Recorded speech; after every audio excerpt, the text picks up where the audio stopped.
Now, my 3 lessons I'd like to share with you. First, please be a lifelong student. When we are kids, we ask questions like, why is the sky blue? Why is the bird flying so high? But for some reason, as we get older, that curiosity goes away. And if we are happy with the knowledge we have, then we are actually going to atrophy. So please remain a lifelong student. Don't lose that curiosity.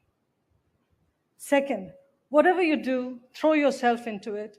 Throw your head, heart, and hands into it. I look at my job not as a job. I look at it as a calling, as a passion. And I don't care about the hours. I don't care about the hardship, because to me, everything is a joy. So whatever you do, please look upon it as a calling and a passion, not as a job, not as something temporary. The third and the most important one, please help others rise. Greatness comes not from a position, but from helping build the future. All of us in positions of power have an obligation to pull others up. The improbable life of a person who came from a background that did not encourage women to go to work. Remember, I was born 8 years after India got independence, after 350 years under British rule. So this was a new country I was born into.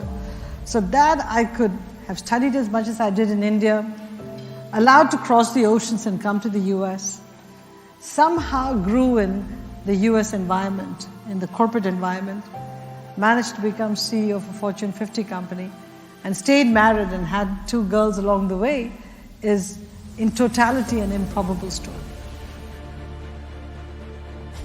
Let's talk about the dualities. I left India when I was 23. Okay, so I've been here for 40 plus years. And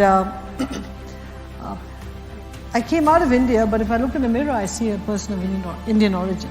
Because you can't take the green chilies and the spices out of me, all right? And so every aspect of me has got Indian, and every aspect of me has got the wonderful things of America. So I'm a blend of both. And I live in both worlds, because a lot of the value system that I was born and brought up with, I still carry with me. And I've taken, imbibed the best parts of the US value system. And I am true to both, and I've never tried to pretend to be somebody different. Unfortunately, women are born with this perfection gene. We want to do everything perfectly. So we sacrifice everything about ourselves, which I did. And so it was a constant juggling. But if you have inner courage and inner resilience, you can power through it. It's not easy. So if I'm trying to paint a picture that it's a piece of cake, you can be CEO, have a family, keep it going, no problem, I'll be fine. My success is not my own success. It is a group of people who all decided they're going to be vested in me, and they wanted me to succeed. So I owe it to that whole ecosystem. When you're rising in an organization, the most important thing each of us have to know is, what is our proposition to the company? What is our proposition to the company? So always ask yourself, how am I going to be a lifelong student so I can learn everything around my job, so that I can offer a proposition to the company which I keep improving? People don't realize that. They assume that if you just show up at work and if you just get it done, it's okay. I always tell a story about a pivotal incident. We were having a major investor meeting coming up for Pepsico. And investor relations did not report to me at that time. I was head of corporate strategy. Investor relations was separate. And my husband and I were on our way to Europe for a big PepsiCo meeting. And we were being invited to that for the first time. My husband didn't want to go. I had to beg and plead with him to take a week off, because he works full-time. He worked full-time. So reluctantly agreed. We're all packed. We're leaving the next day. And I'm flipping through this presentation, investor presentation, and I don't like it. Investor relations does not report to me, but I don't like this. So I go to the CEO and say, Roger Enrico was CEO. I said, Roger, did you go through the presentation? He said, yeah, it's just fine. He said, you look like you don't like it. I don't like it, I said.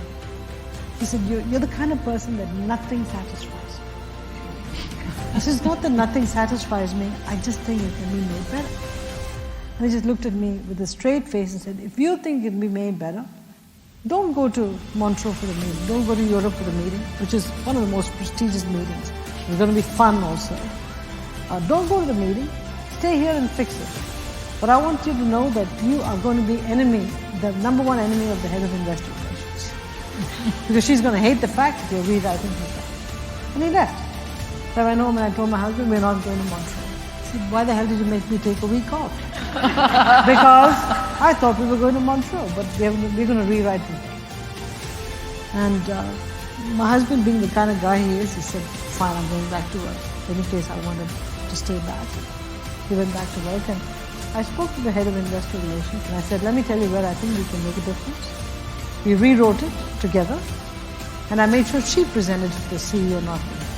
We ended up with a pretty damn good text. And I say this to you because my proposition was I would make something even better. Not because it's my line of responsibility and I was going to get a promotion from doing this. I put the company before me. Do the job you're doing very, very well. And then look for broader touch points from that to help others do an even better job. It's a very unselfish thing that you have to do. And so to me, performance with purpose was about not trading off performance and purpose. Performance drives purpose, and unless you deliver purpose, you couldn't deliver performance.